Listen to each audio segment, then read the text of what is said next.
So hi and welcome everyone to the final session of our graduate application support month. This month we've delivered information sessions almost every week on different aspects of the graduate application process.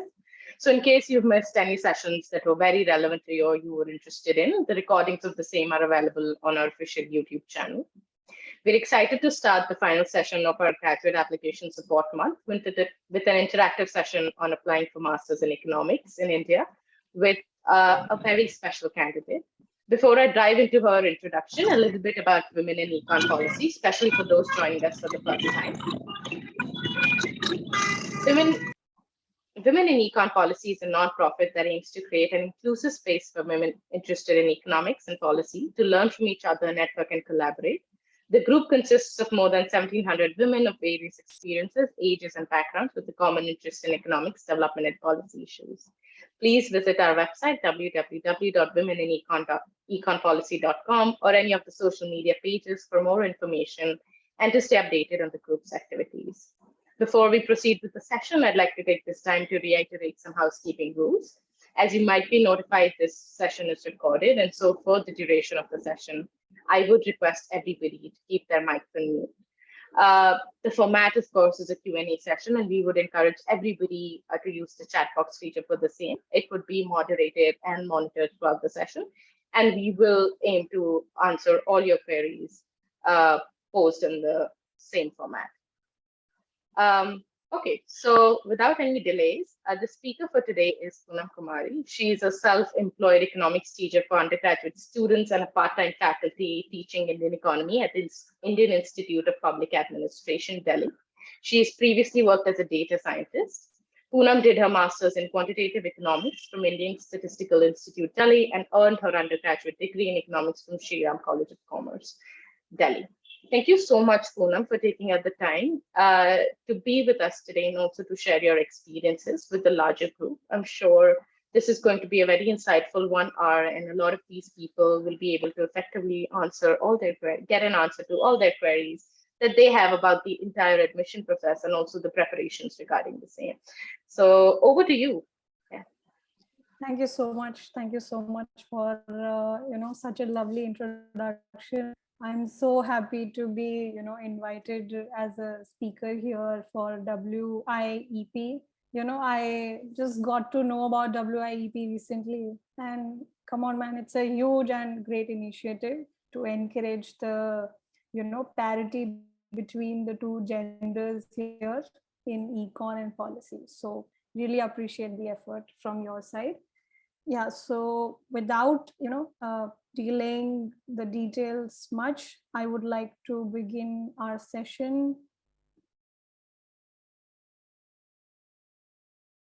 So just give me a thumbs up if you guys are able to see the screen properly. Yeah, I think your screen is visible. Okay, all right. So the session is going to be on applying to master's programs to economics, specifically in India. You must have had previous sessions wherein we were talking about masters abroad and different aspects of applying for a master's program. So this one is going to be specifically, inclined towards applying for masters in India. And I thank you all for joining, taking out your time out of your schedule to be here. All right. So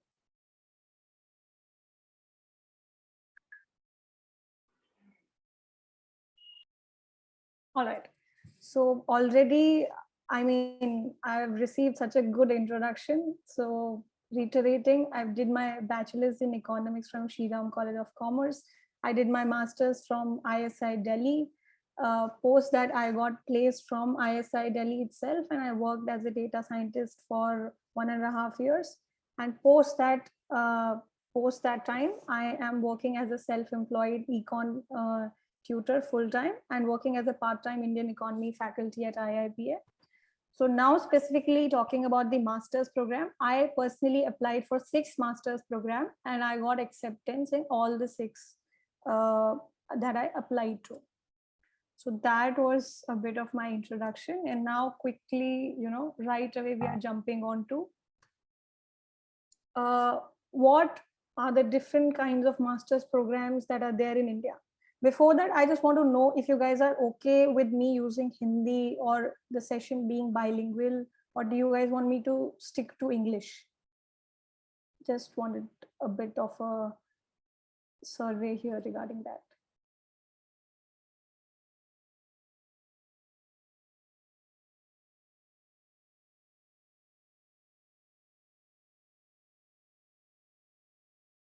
I think it'll be okay if we can do a heavy reliance on English, because we also have people joining in from all of the country, like All right. from different states. So their comfort with Hindi might not be that great. Okay, all right. I'll keep that in mind. So I'm not sure why the screen is behaving erratically.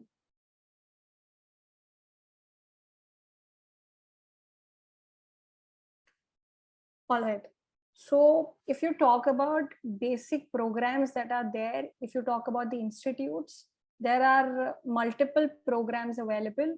So namely, they are ISI, Indian Statistical Institute, DSE, Delhi School of Economics, JNU, Jawaharlal Nehru University, IGIDR, Indira Gandhi Institute for Development Research, MSc, which is your Madras School of Economics, GIPE, which is Gokhale Institute of Politics and Economy. Then you have Ashoka University, South Asian University. And there are new programs that are being added for Masters in Economics. So IIFT started their Masters program in 2018. Now, some of the IITs and some of the IIMs are also offering Econ specializations. Apart from that, there are some other central and state universities which offer. Yeah.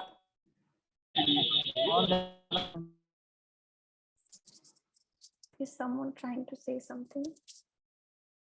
Yeah, no, you can just carry on. I've muted them, so don't worry. Yeah. All right. So apart from that, there are some central and state universities as well, which offer masters in econ. So University of Hyderabad, Calcutta University, Ambedkar University, which is a state university in Delhi, Jamia Millia Islamia. All of those institutes offer a master's program in econ. So just by looking at it, you must have noticed that there are quite a few programs. But now, how do you make a selection out of which program you should choose? So now, how should you choose which program that you can apply to? So there are a few things that you have to keep in mind. So let's say you did your bachelor's in econ, or you didn't do your bachelor's in econ. That's quite irrelevant here. But let's say you're interested in studying econ further. There could be few reasons why you might be interested in it. So either you are looking to go deeper into the academic field, and you've thought that maybe you want to go deeper into what actually happens, how all the theories are developed, and you might want to take the PhD route. So one reason could be that. Other reason could be that usually just after bachelor's, the placements that you get are not quite satisfactory for most people. So they want to do a master's. And after a master's in econ, the kind of corporate placements that you get are quite good. So it could be your PhD could be a reason, your corporate placements could be a reason, or it could be pure love for econ that has led you to think about this path. So sabse pehle, before you choose, you should think about what your priority is and what is the reason why you want to go for a econ program. It could be PhD, it could be placements, or it could be just that you want to take some time, you are confused right now. So if I talk about PhD placements, so ISI and DSE, they have quite good placement records. If you especially want to take a PhD from a good foreign university, many of the students from ISI and DSE get good placements to good foreign universities for PhD program. So these options are available. Apart from that, let's say if you're looking for a little bit of a lesser mathematical course, you could opt for JNU. From there also people get placed to good foreign universities for placement for PhD placements. Apart from that, let's say if you're planning to do your PhD in India only, all the institutes that we've talked about, you're good to go. You can pick up any of the program, and you'll be able to get a good PhD placements from there. So that is it about PhD. Apart from that, if you have specific goals that, okay, this is the reason why I'm joining this program, and you're clear that you want to jump into the corporate sector, then you can think about DSE. There, the variety of companies that are there are quite good. So you get multiple profiles that you can choose from. ISI placements are also very good. However, since the batch size is small and the number of students are quite low, so because of that, the variety of company that you get to see are limited. So you can think about that aspect. If you are looking at JNU, JNU is not quite popular regarding placements. So MSc, Madras School of Economics, that has good placement record. So you can think about these aspects. So whichever program that you're looking at, look at what kind of placements do people get, both for PhD or for corporate placement. Apart from that, you should also look at what kind of the rigor is there for the program. So let's say if you're someone who's not very comfortable with doing abstract maths meaning doing real analysis, set theory, relations, so all the theoretical aspects of mathematics, if you're not quite comfortable with that, you might once you join a program, you might have some trouble in a pure mathematical course. And by now, if you've done your bachelor's in economics, you know that mathematics and econs are like twin sisters, and they cannot stay away from each other. So you have to make your peace with that, and you have to keep this part in mind, that if you're not quite comfortable with mathematics, the abstract part of mathematics, either you have to prepare from now on, or you can look at which programs that you can target. So relatively easier programs in terms of purely mathematics could be JNU, or it could be South Asian University, or some other programs. But let's say if you talk about DSE and ISI, they are quite maths heavy courses. So you need to think about the rigor of the course as well. Apart from that, other factor in terms of choosing a program could be fees. So some of the courses have quite nominal fees, and some of them, you might have to pay a lot in order to, complete your 2 years there. So we will talk in detail regarding what kind of structure is there regarding the course fees. Apart from that, there is other aspects. Since you're going to spend 2 years of your life there, you can think of what is the location of the college, or what kind of hostel life is there. So personally, since I did my master's in ISI, the batch size was quite low. So 27 students were there. So we had quite a close-knit environment. Hostel is given to almost every student. So ISI, promotes people staying in hostel. So we had a campus, all of the students were staying there. Since we were quite small in number, it was like a family there. So we used to hang out and chill a lot of the times.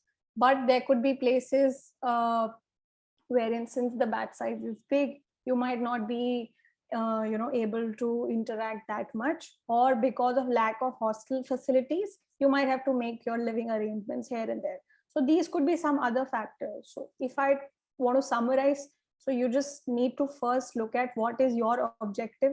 Do you want to go into corporate or PhD side, or maybe you just want to buy some time and think about, or maybe you want to keep all your options open. So you need to be clear about your objective. Before deciding any program, kindly look at what kind of placements people have had for PhD and corporate from those programs that you're trying to target for yourself. Apart from that, I want to reiterate this point once again. Kindly please go through the rigor of the course that is there. Trust me, I have some of my friends who used to, so initially before getting admission, people think that okay, we'll be able to manage, but I'm sure so people who did their masters would agree with me that it's quite mathematical. Many of the time the course get quite mathematical, and if you're not comfortable with mathematics, you need to pay good amount of attention to that. So kindly do not take this lightly, that even after joining a program, let's say at ISI or DSE, almost every course is going to have a bit of a mathematical aspect. So if you are someone who's struggling with mathematics, maybe you can choose a program which is suitable according to your needs. Or maybe since you started preparing, you can start preparing for mathematics courses as well. Okay. So that point I want to, again and again point out. Again, the course fees, the location, the hostel life, things like that. These could be the factors that you could keep in mind before choosing which program to apply for. So these were a few points. Apart from that, if you talk about fees, since they had a different bunch of brackets that were there, so I've divided into possibly 3 brackets, and then everything else which is above that I've kept separately. So 0 to 10K per year. So DSE you have to pay around 8K per year. JNU, the fees is quite nominal, around 2,500 rupees per year. And ISI, on the other hand, you get paid per month, which is the amount is 8,000 rupees. You get paid every month, and there is no fees as such. Apart from that, if you get into IGIDR, the course fee there is 16K per semester. So that is 16 times 2, which is 32K per year for IGIDR. Apart from that, South Asian University, the course fee is 1.42 lakhs for 2 years.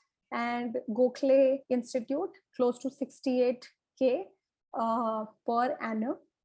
And so in SAU also you get, some people get scholarship or need-based financial assistance. So those options are available. And then there is a different program, which is Ashoka, which is going to take you around 13-14 lakh rupees for the entire 2 years program. And kindly note that they have need-based financial aid available, and many people get financial aid. So there'll be thorough checking and verification and everything, but you do have that option. Okay. So if you are applying, you can also keep this, even if you may not be able to afford this much amount of fees, but you can still keep this as your backup and then apply for your financial aid later on. And if we talk about MSc, which is Madras School of Economics, there the course fee is rupees 1 lakh per semester. So that is how the fees more or less is divided among the major econ programs that are there.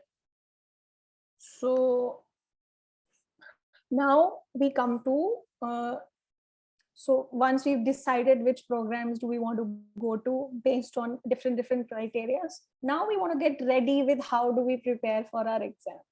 So if you look closely, if you keep all 7, 8, 9, 10 programs that are there, they could be broadly divided into 3 categories. So what kind of paper that you're going to have? So 3 categories, 3 main categories could be: the paper is MCQ and subjective based. The second category is it's MCQ based, but all the portion is there for econ only. And the third category is the paper is MCQ based, it has some aptitude part, and then it has some econ part. So these are the 3 categories that we have divided all the courses in. So the first category, wherein you have MCQs and subjective type paper. So ISI, for a span of 2 years, they did the entire paper as objective. So I was among the batch wherein they had all the objective, all the MCQ type question, but later on they switched. One part is MCQ and one part is subjective type paper, wherein you get questions from mathematics, statistics, microeconomics, and macroeconomics. So that is one category wherein you have subjective paper also.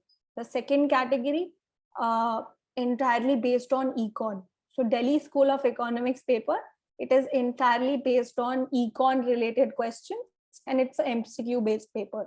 So you have questions from mathematics, statistics, micro, macro, economics. So all undergraduate level material is there. And apart from that, so wherever I've marked star, that means the entrance is quite mathematical in nature. So you might have to do a lot of solving. So the questions are not like, okay, Adam Smith wrote dash dash dash book. So the questions are not going to be like this. There is going to be a lot of solving, a lot of problem solving that is going to be there. So both ISI and DSE, they are quite math and calculation heavy entrances. And the second program in this second category is South Asian University. They also have micro, macro, dev, eco, math, stats questions, but they are more like either you know the answer or you don't know the answer. There is not much solving that is there. Okay. The third and the final category is the types of programs wherein you have some aptitude questions and then you have some econ related questions. And within this category also, there are programs which give you option. So since it's not like there is no requirement for you to have a BA honors economics to give the entrances, so people can have a BTech, people can have a BSc degree, people can have other programs with a little bit of mathematics that they've done either in your class 12 or in their undergraduate level. So if you've done some math, you are eligible for most of the programs. So they give you an option, either you could choose econ or you could choose mathematics related portions. So there are some programs. So within the aptitude and econ part, there are some programs which give you options. So let's say suppose I did a BTech. I might not be very comfortable with econ related concepts. So I could have a choice to, pick the mathematics part, wherein I can answer all the mathematics related numericals or questions. And if I did a BA honors econ, I might choose the econ part. So for Madras School of Economics, Ashoka and IGIDR, they have some bit of aptitude, reasoning, logical reasoning, comprehension, these kind of questions. And rest, the questions are divided into econ and mathematics related part. So general math, general stats, they're going to test separately in the aptitude part itself. And apart from that, they will have specific sections. Either you could choose the econ part or you could choose the mathematics part. So MSc, Ashoka, IGIDR, they have a pattern like that. Ashoka, the maths part and the econ part is quite mathematical, quite solving dependent. Similar goes for IGIDR. And the other set of programs wherein you have aptitude and econ, you have Gokhale Institute and JNU. JNU from this year, since it's a central university and they've agreed to, take the program using CUET postgraduate. So there is going to be a combined single exam wherein all the central universities which have agreed to be a part of this, there will be a single exam for CUET post-graduation in MA. Just by merely giving that one exam, you will be eligible, based on your marks, you'll be eligible to get admission to all the universities that are there in that CUET list. Okay, so that is a new development. This has recently, like only from this year, this has started to happen. So these are the broad categorization. So one is subjective, objective, and then objective plus aptitude portion. Okay, so if you talk about the kind of rigor that you need to have to crack the entrances, ISI, DSE are the most difficult. After that, you would need some level of mathematical understanding for Ashoka and IGIDR as well. And generally, you would need to have basic understanding of all the econ related concepts for almost all the entrances that are there. So despite you having a BTech degree or any other degree or BA economics degree, you need to have some sort of understanding of econ related concepts. So the programs that we have discussed that give you a choice between econ and math, there you might be able to get away with the fact that you haven't done econ and you will study in your master program. But the number of courses which have that option is quite limited. So only MSc, Ashoka and IGIDR. So even if you are from eco background, that is obviously a good position to be in. And even if you're someone who has not done econ, you need to have some understanding of econ related concepts, because otherwise You will not be able to appear or, comfortably give papers for almost all the entrances that are there. So this was a broad categorization regarding the entrance exams or the kind of entrance exams that are there. Now, what does the timeline look like? When does the application process begin? So mostly for all the programs, the application process begins March, April, May. The forms start to appear online, and then you can fill the forms. Only Ashoka has their application form, which is launched quite early in December. So for Ashoka, the application forms are released in December. For all rest of them, March, April, May. So a good idea would be to keep a list of the colleges that you want to apply to, and then keep a track of like regularly keep visiting the websites. So mostly the usual timings are after March, the forms are usually released for almost every program. Ashoka is an exception. They start the application process in December itself. Most of the entrances are going to be in May, June, and July. With the COVID, like if COVID happens again, there might be some changes and, the exam date going here and there. But if everything, ceteris paribus, if everything is assumed constant, this is going to be the usual timings that are there. So May, June, and July. And apart from that, there are a few programs which take interviews also. So ISI takes interview.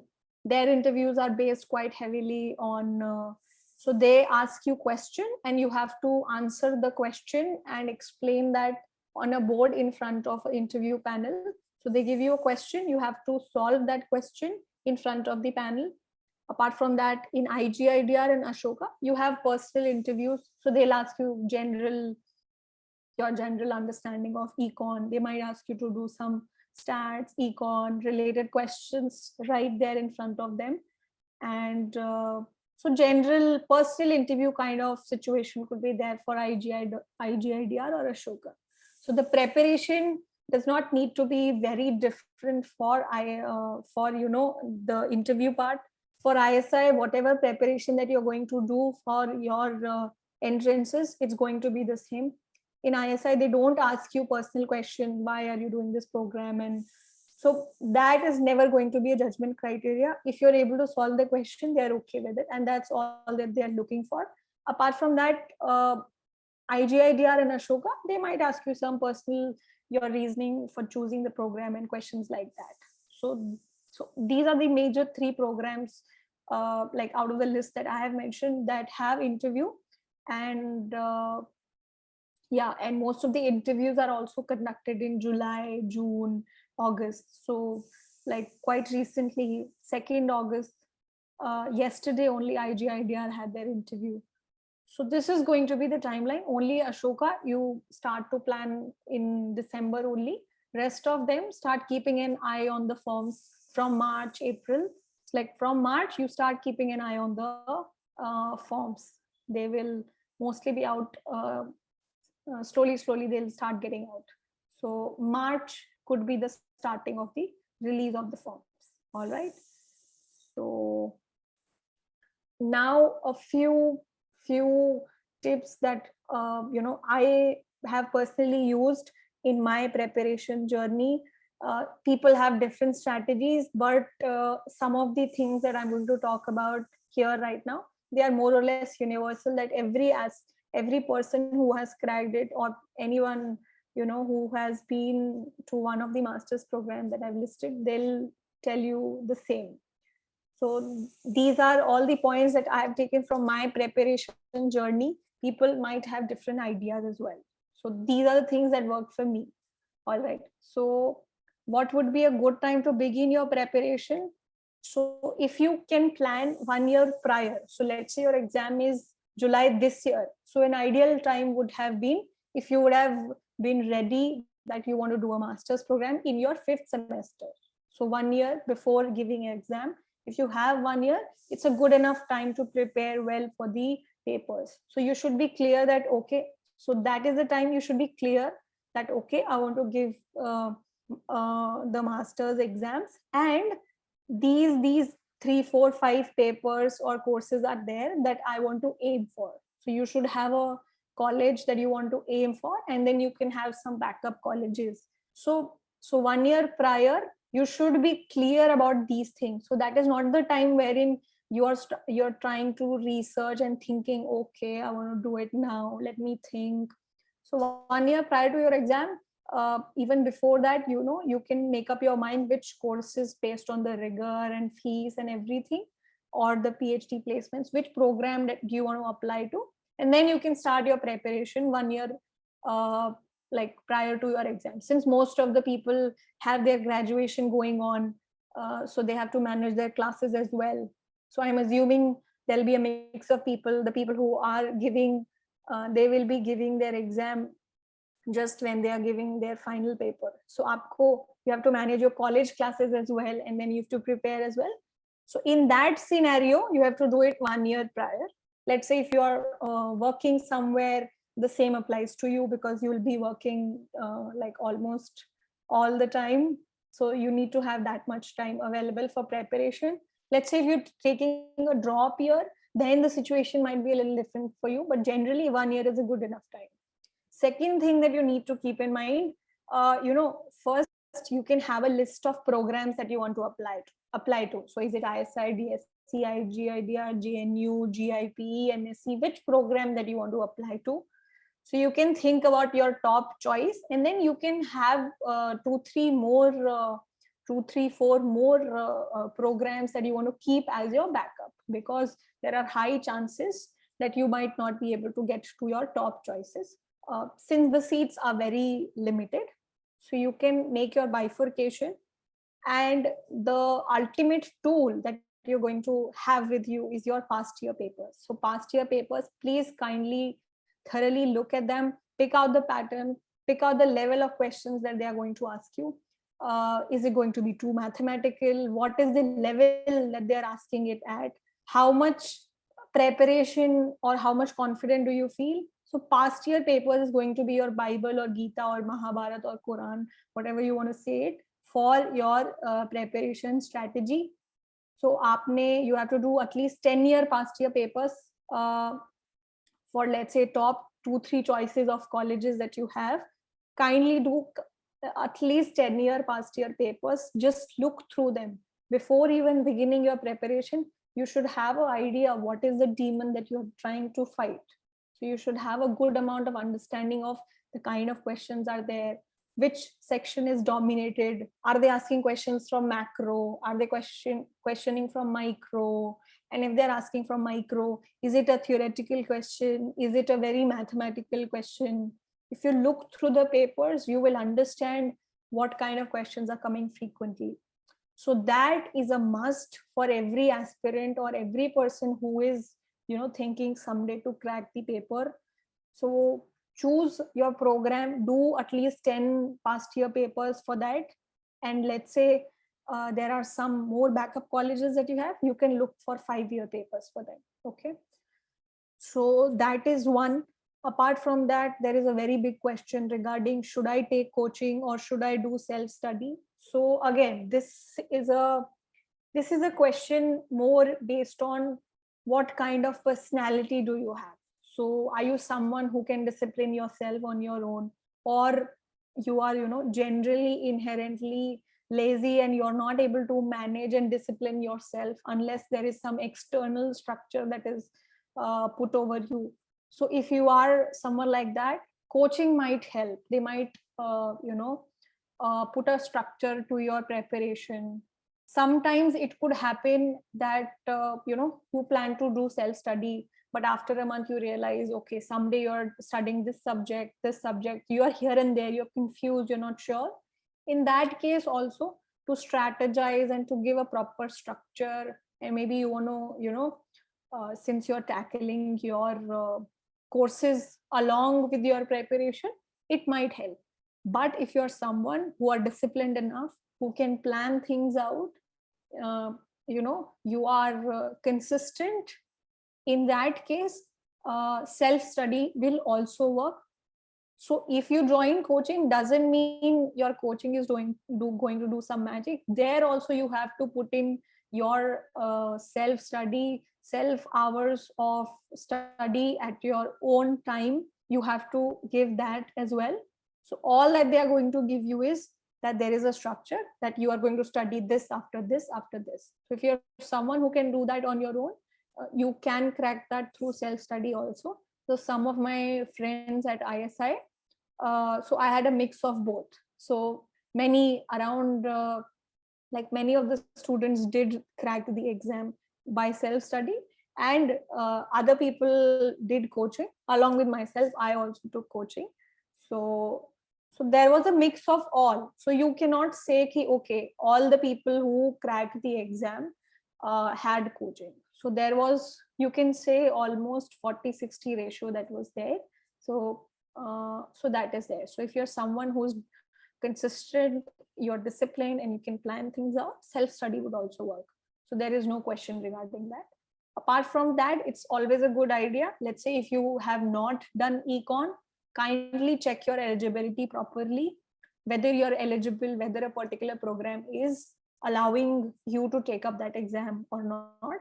So just from my own research, if you have done some bit of mathematics in your undergrad, and let's say if you've not done undergrad, the requirement is either you've done some maths in your class 12 or you've done some mathematics in your undergrad. So that is usually the requirement.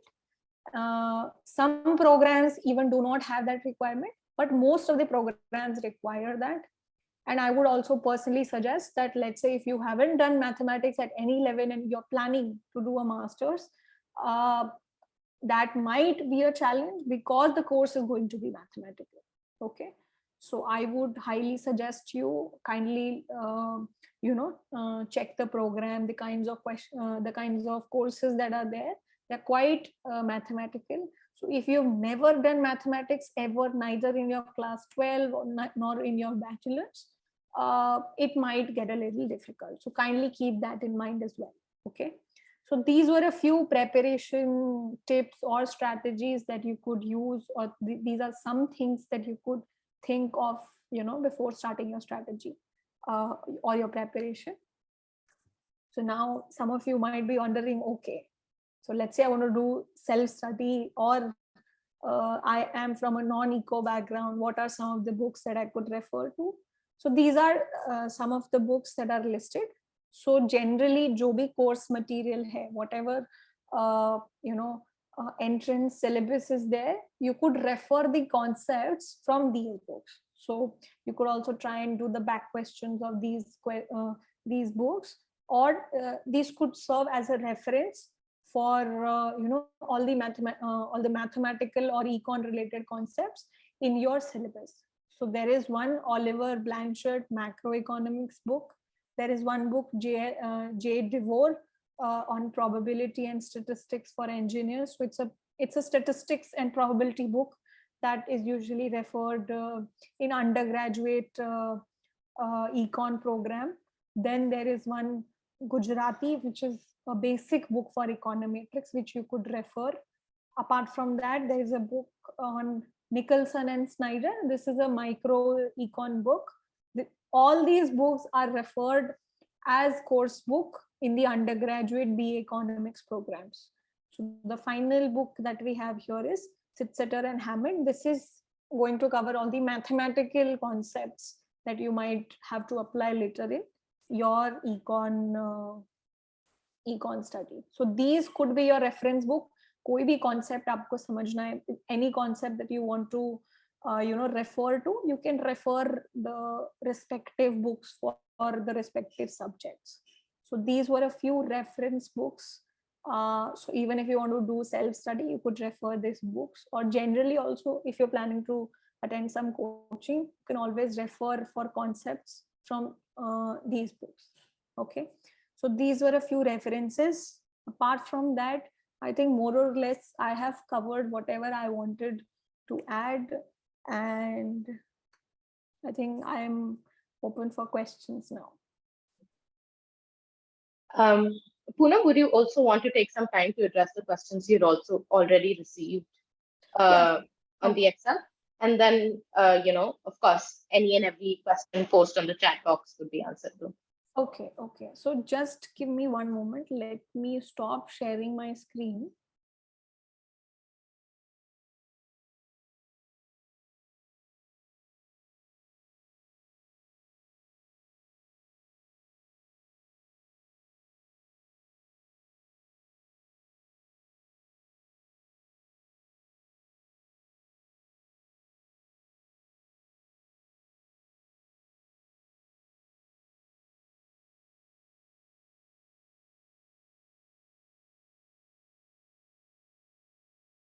Yeah, so firstly, yeah. So firstly, I am glad there were so many questions. Uh, so thank you so much for sending in the questions. Some of the questions were, quite tricky. So I also had to do a fair share of research before answering those questions.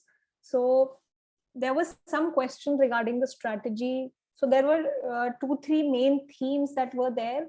What strategy should I choose, or how should I go about preparing? So I think more or less we've covered that. If you want to know like something more, something specific, we could take that uh, later on. But there was one question which asked what how much of current affair is taught in master's programs in econ. So I would say that not much actually. They are more theory heavy, uh, and at most you might have some debates with your professors regarding what is happening in the country and all the current affairs, but there won't be much emphasis on current affairs in master's programs in econ. So yes, it is going to be more or less theory. So that is what I would say. Apart from that, there was some question on what are the best institutes to aim for.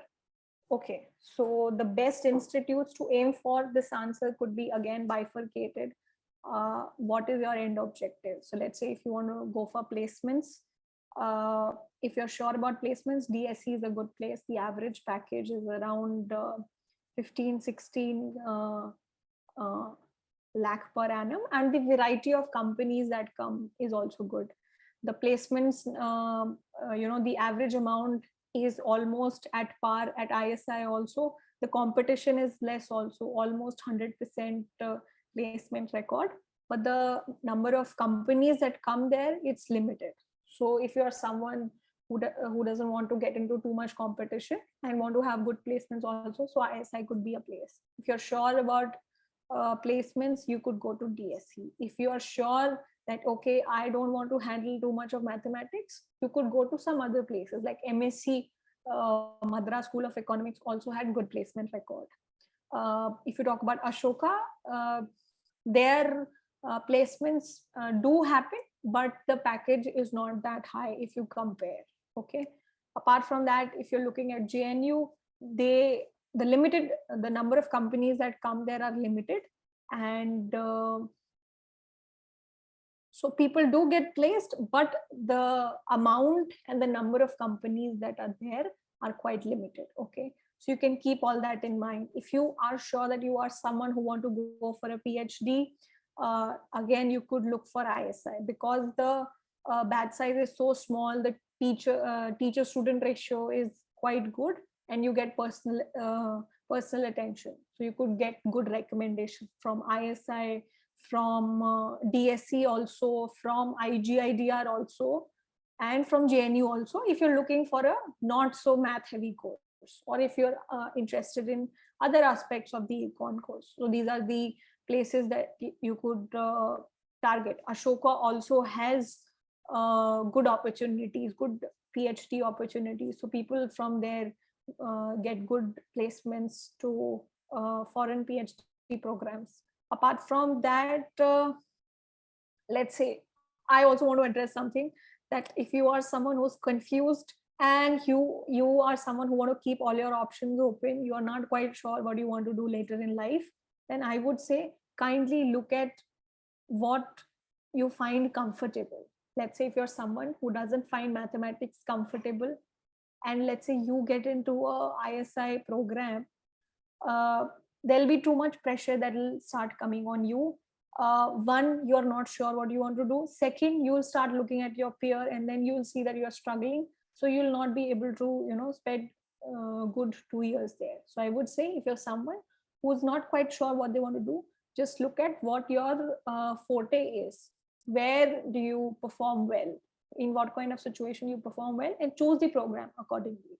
And more or less, even though right now I'm saying, okay, this program has higher packages, this has lower packages, but ultimately you can get placed. And so once you have a master's degree, you can get placed in a good company.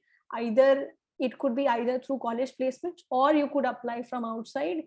You might see a initial difference in terms of pay, but after 1, 2, 3 years, it's all going to be about skills. So you don't need to take too much of a pressure. Okay, so ultimately everything is going to be normalized after a period of 3, 4 years. Everything will be entirely dependent on how skilled you are, and how you're able to perform, and apart from your technical knowledge, how good are your soft skills. So irrespective of the kind of program that you get into, you don't need to worry about placements. So after a master in econ, you get good placements. Okay, initially you might have some challenges in order to first grab a job, and then later on things are going to be better. Okay, so that is one. Apart from that, there was one question on how is masters in economics better than a MBA specializing in econ. So although I'm not an expert in this subject, but I would say master in econ is going to go deeper into econ related concepts, and MBA specialization in econ, they are going to talk more about business related application of econ, and maybe the mathematics involved might be not too much in the MBA specialization. So that would be my take on it. But yeah, I think that is all that I can say about it right now. There was one question regarding how is TIS for development studies. So I have some friends who have taken MA development studies from TIS. You get good, you can good placements in think tanks and different public policy institutes. So I've heard it's a good program, but I'm not quite sure regarding the exact details. So I would not be able to help you out there. There was one question on with what intention and sense of purpose should one commit themselves on the journey of doing masters in economics or public policy. So I cannot make a general claim, but I can talk about myself, why I thought about doing it. So I was personally enjoying the econ bachelor's program, and I did not want to sit for placement that early, like just after bachelor's. And I wanted to study more, so that was my objective. And other people, other peers of mine had a mindset that they knew that after bachelor's you don't get good packages, so they wanted to get a premium there. So that could be other aspect. Another aspect could be, if you're sure, if you're someone who want to stay into academics, that could be another reason. If you're someone who just want to buy some time for themselves, with along with the challenging themselves and learning more about econ, and you're someone who's interested in, can also go for it. Okay, so these could be few reasons or ideas that might push you to do a master's in econ. So I was personally interested in econ. I wanted to dig deeper, and that is why I chose to do it. So that was mine. Apart from that, there is one very interesting question: which universities does MA economics to people who don't have mathematics in class 12, but you have pursued BA economics? So most of the universities allow you, like you are eligible to give the exam if you've done a BA economics. So what they're expecting you, either you've done some sort of math in class 12, or at a higher level. So I am assuming since you've done bachelor's in econ, you must have done some mathematical courses there. So you are eligible for most of the programs. If I want to talk specifically, so you're eligible for ISI, for DSE, for IGIDR also. I would say for almost all the programs you are eligible. The only requirement is you should have done mathematics in class 12 or at a higher level. So you will be eligible for that. And Poonam, do you also want to take some time to look at the chat box? There have been sure, some questions that have been fired up.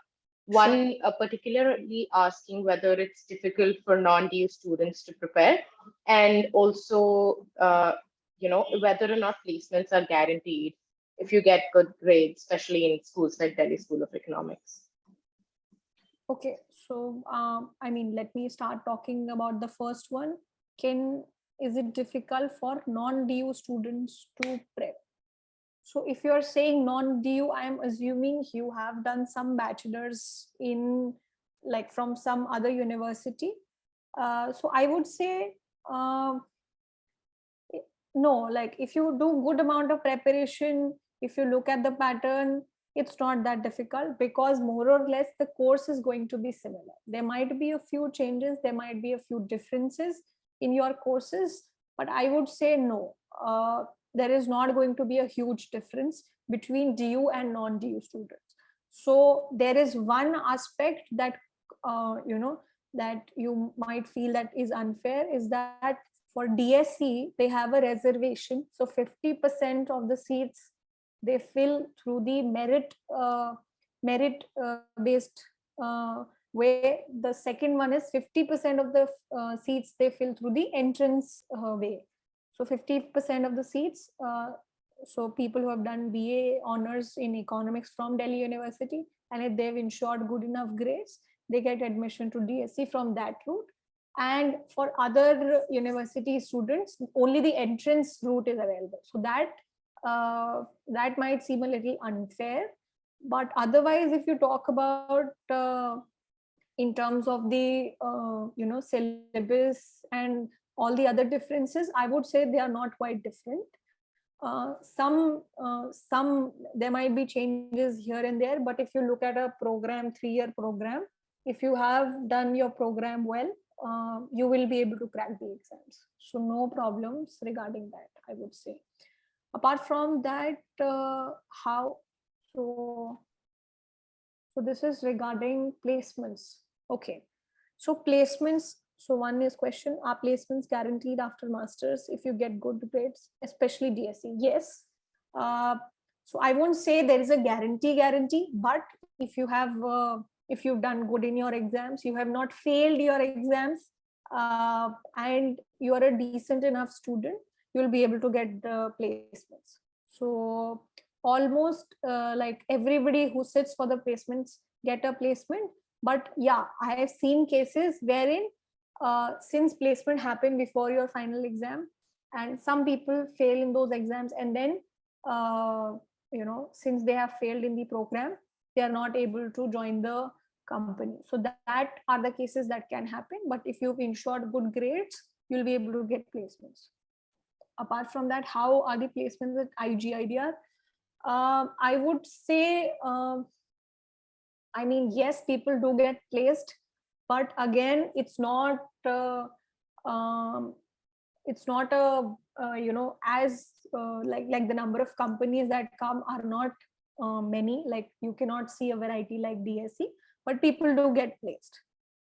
So placement wise, you can get placed from almost all the good programs. So ISI, DSE, IGIDR, JNU, these are considered to be the programs to aim for. Can you please talk about economics in IITs and IISCs?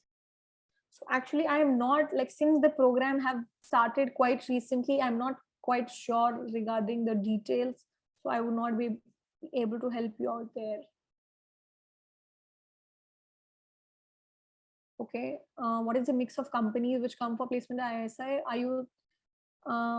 Are there more think tanks, consulting companies looking for data science? Okay, So okay, so if I want to talk about profiles, at ISI you have companies related to risk profile. Banks mostly come for data analytics, business analytics, and risk profile. So these are the major profiles that are there. But if you talk about DSE, there you have consulting also, investment banking also, think tanks also come there, uh, finance related companies come to ISI also, and DSE also. So all the companies that come to ISI definitely go to DSE, but the vice versa is not true. Okay. So hi, good evening. I have a specific question. I'm preparing for UPSC with economics. Manage my preparation for ME Eco. Okay. So you're already preparing for that. So MA Eco entrance preparation in itself is quite demanding, and so I would say that is going to be difficult because econ optional, the kind and the way that you have to answer questions is quite different, and for the MA econ entrances you have to be more of a problem solver, and there in the econ optional you have to be more about a descriptive kind of situation going on there. So I would say it's going to be difficult to manage, but I wish you all the best.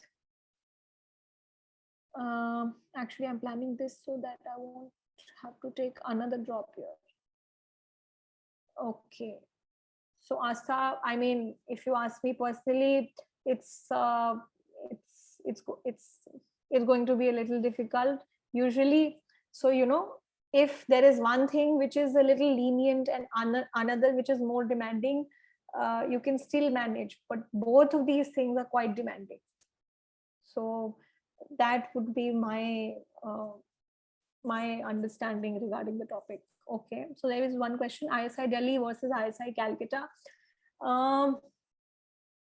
So 2-3 factors could be there. Let's say if you have been all your life in Delhi. So personally this happened with me because I did like all my graduation and everything in Delhi, so I didn't want to go to Calcutta, plus I didn't like the weather. So these could be your reasons. Apart from that, placements and all, more or less they are same. It actually depends which kind of culture you want to like you're more comfortable with.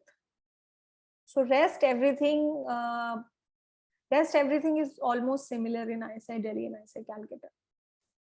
Okay, it's a bit off topic. What are the good internship opportunities for undergrad eco students?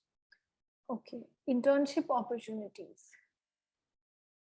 So, so you could apply for, if you're looking in the government sector, Niti Aayog, Lok Sabha internships, you could try and apply to some internship in the profile that you're interested in. These days, cold emailing is quite popular, so you could try that.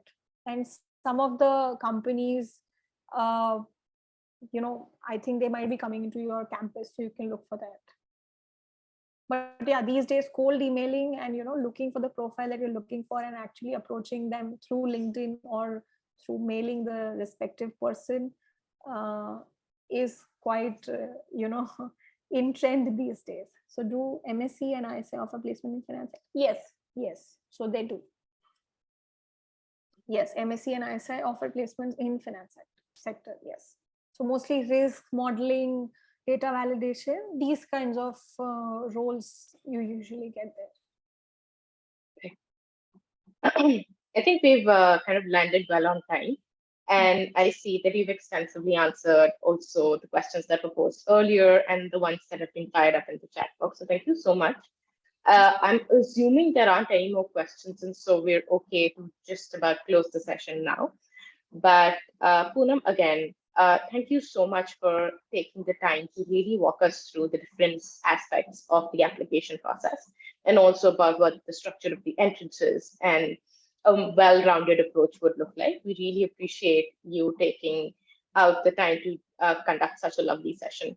And for those who joined us on a weekday, thank you so much. The recording of this session would also be available along with the others that have been posted. More generally, we do organize a lot of career development sessions and also sessions, Q&A sessions with senior economists. And so it's always a good idea to keep an eye out on the page and other social media platforms. So yeah, thank you so much, Poonam. And thank you, everybody. And I hope you guys have a great week ahead. Thank you. Thank you so much. It was lovely being here. And thank you so much, everyone, for joining in. Thank you so much. I wish you all the best.